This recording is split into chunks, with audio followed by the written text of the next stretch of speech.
അസ്സലാമു അലൈക്കും വറഹ്മത്തുള്ളാഹി വബറകാതുഹു. ഹായ് കൂട്ടുകാരെ, എല്ലാവർക്കും സുഖമാണെന്ന് വിചാരിക്കുന്നു. ഇന്ന് ഞാൻ 2 സിറപ്പിൻ്റെ റെസിപ്പിയുമായിട്ടാണ് വന്നിട്ടുള്ളത്. ഇതിലൊരു സിറപ്പിൻ്റെ റെസിപ്പിയാണ് കാണിക്കുന്നത്. നിങ്ങൾക്ക് ഏതാണ് ഇഷ്ടം ആ ഒരു സിറപ്പ് ഉണ്ടാക്കിയിട്ട് വെച്ചോട്ടോ. നമ്മൾ നന്നാരിയൊക്കെ ഉണ്ടാക്കില്ലേ, അതുപോലെ ഇത് പന്താനയില വെച്ച് കണ്ടിട്ട് ഉണ്ടാക്കുന്നത്. പന്താനയില എന്ന് വെച്ചാൽ നമ്മൾ ബിരിയാണി ചെടിയില്ലേ, ബിരിയാണീൻ്റെ ഇല. ഇത് ഏറെ ചൈനീസുകൾ ഉണ്ടാക്കുന്ന ഒരു സിറപ്പാണ് കേട്ടോ. അപ്പോൾ എന്തിൽ നിന്നായാലും ഇപ്പോൾ ചൈനീസുകൾക്ക് മാത്രം ഉണ്ടാക്കണ്ട, നമുക്ക് ഉണ്ടാക്കി നോക്കാം. ചൈനക്കാർ കണ്ടുപിടിക്കും, നമ്മൾ ഉണ്ടാക്കും, അത്ര തന്നെ. അവർക്ക് നേരത്തെ ബുദ്ധി കൊടുക്കണം, അത് കഴിഞ്ഞിട്ട് നമുക്ക് തരുന്നത്. അപ്പോൾ എന്ത് ചെയ്യുന്നായാലും ബിരിയാണീൻ്റെ ഇലയാണിത്. അതിൻ്റെ എളാമാൻ്റെ വീട്ടിൽ നിന്ന് കൊണ്ടുവന്നതാണ്. എളാമാൻ്റെ വീട്ടിലുണ്ട് ചെയ്തിൻ്റെ ബിരിയാണിൻ്റെ മരവും ഇതൊക്കെ. ഈ ഇലേൻ്റെ മരമൊക്കെ ഉണ്ട്. പിന്നെ ആ മരങ്ങളൊക്കെ കുഴിച്ച് കിട്ടും, അതിമത്തെ ഇലകളൊക്കെ അങ്ങോട്ട് കൊണ്ടിയെടുത്തു. വെറുതെ ഉണങ്ങി പോകണ്ടല്ലോ. അപ്പോൾ അത് വെച്ച് കണ്ടിട്ട് ചെയ്യാമെന്ന് വിചാരിച്ചിരുന്നു. അപ്പോൾ ഇത് കട്ട് ചെയ്ത് കണ്ടിട്ട് എടുത്തിട്ടുണ്ട്. നിങ്ങൾക്ക് ഏത് രീതിക്കാണോ ഇഷ്ടം ആ രീതിക്കാക്കിയാണ് ഉണ്ടാക്കാം കേട്ടോ. ഞാൻ 2 കപ്പ് വെള്ളത്തിലാണ് ചെയ്തെടുക്കുന്നത്. അപ്പോൾ സിറപ്പ് ഉണ്ടാക്കാൻ 2 രീതിക്കാക്കാനുള്ള ഇലകളാണ്. അപ്പോൾ 2 കൈപ്പിടിയിൽ ഇല ഞാൻ ഇതുപോലെ ഇട്ട് കൊടുത്തിട്ടുണ്ട്. നിങ്ങൾക്ക് എത്ര ടേസ്റ്റ് വേണോ അതിനനുസരിച്ച് ചെയ്തെടുക്കാം കേട്ടോ. ഇതിപ്പോൾ ഇനി മൊത്തം ഇതുപോലെ തന്നെയാണ് ചെയ്തെടുക്കുന്നത്, അങ്ങനെ ചെയ്തെടുക്കാം. നിങ്ങൾക്ക് എങ്ങനെയാണെങ്കിലും കുഴപ്പമില്ല. അപ്പോൾ ഇത് നന്നായിട്ട് തിളപ്പിച്ചെടുക്കുക. ഒന്നുകിൽ തിളച്ചതിന് ശേഷം ഇട്ട് കൊടുക്കുക, അല്ലെങ്കിൽ തിളപ്പിക്കാൻ ഇതിൽ തന്നെ തിളപ്പിച്ച് അങ്ങനെ ചെയ്തെടുക്കുക കേട്ടോ. എങ്ങനെയായാലും കുഴപ്പമില്ല, ടേസ്റ്റൊക്കെ ഒന്ന് തന്നെ ആയിരിക്കും. അപ്പോൾ ഇത് നന്നായിട്ടൊന്ന് മൂത്തിയതിന് ശേഷം ഇല ഒന്ന് നന്നായിട്ടൊന്ന് വാടി വരണം. വാടി വരുന്നത് വരെ ചെയ്ത് കണ്ടിട്ടെടുക്കുക. വാടി വന്നതിൻ്റെ ശേഷം നമുക്ക് ഫ്ലെയിം ഓഫ് ചെയ്ത് കണ്ടിട്ട് അതിലുള്ള ഇലകളില്ലേ അതിങ്ങോട്ട് കോരി എടുത്ത് മാറ്റണം. അപ്പോൾ ഇത് അടച്ച് വെച്ച് കൊടുക്കുക. അടച്ച് വെച്ച് കൊടുത്താൽ വേറെ ഒന്ന് വെന്ത് കിട്ടും. ഇതിപ്പോൾ ഇലയൊക്കെ കണ്ടില്ല, വേറൊരു കളറായിട്ടുണ്ട്. ഇനി ആ ഇലനെ എടുത്ത് മാറ്റി വെക്കുക. ഇതിപ്പോൾ ഞാൻ അടുത്ത് ഒഴിവാക്കണില്ല, ഇനിയിപ്പോൾ ഏതായാലും മറ്റേത് റെഡിയാക്കാനുള്ളതാണല്ലോ. അപ്പോൾ അതിലേക്ക് കൂട്ടിക്കാണ്ട് അങ്ങനെ ചെയ്യാമെന്ന് വിചാരിച്ചിട്ടാണ്. ഒഴിവാക്കണം എന്നുണ്ടെങ്കിൽ ഒഴിവാക്കുക, ഒഴിവാക്കണില്ലെങ്കിൽ ഒഴിവാക്കണ്ട, എന്തായാലും കുഴപ്പമില്ല. നിങ്ങൾക്ക് എങ്ങനെയാണ് തോന്നുന്നു അതുപോലെ ചെയ്തെടുക്കുക. പിന്നെ അതിൽ ചെറിയ ചെറിയ പൊടികളൊക്കെ ഉണ്ടാവും. എന്നുവെച്ചാൽ ഈ ഇലേൻ്റെ പൊടികൾ തന്നെയാണ് കേട്ടോ, അല്ലാതെ പൊടികളൊന്നുമല്ല. അരച്ചിട്ട് തന്നെയാണ് ഒഴിച്ച് കൊടുക്കുക.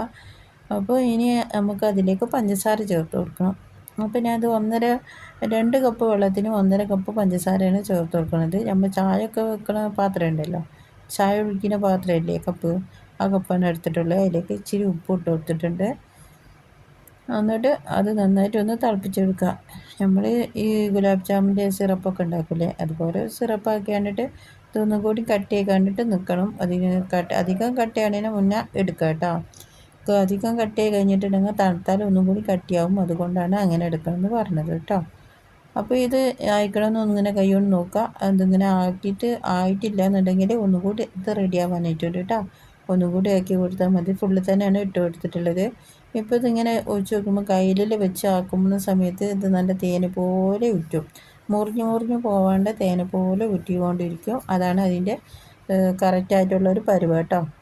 അപ്പോൾ ഇതുപോലെ ആക്കിയാണ്ട് ചെയ്തെടുത്താൽ മതി. കൈ കൊണ്ടിട്ട് ബുദ്ധിമുട്ടാണെന്നുണ്ടെങ്കിൽ കയ്യിലുണ്ടാക്കുക, കയ്യിലുകൊണ്ട് ബുദ്ധിമുട്ടാണെന്നുണ്ടെങ്കിൽ കൈ കൊണ്ട് ഉണ്ടാക്കിയാൽ മതി.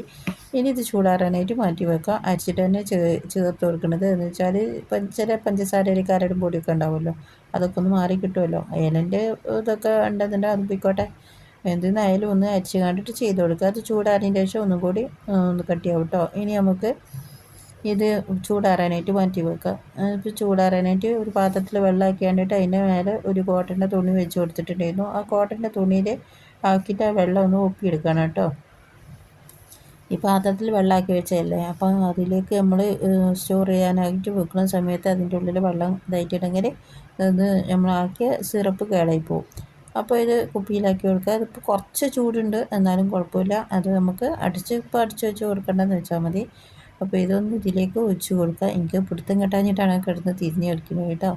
അപ്പോൾ നിങ്ങൾ കയ്യും കാലൊന്നും പൊള്ളിക്കാതെ നോക്കുക. ഇന്നത്തെ റെസിപ്പി നിങ്ങൾക്ക് എല്ലാവർക്കും ഇഷ്ടമായെന്ന് വിചാരിക്കുന്നു. ഇഷ്ടമായിക്കണം ലൈക്ക് ചെയ്യുക, ഇഷ്ടമായിട്ടില്ല ഡിസ്ലൈക്ക് ചെയ്യുക.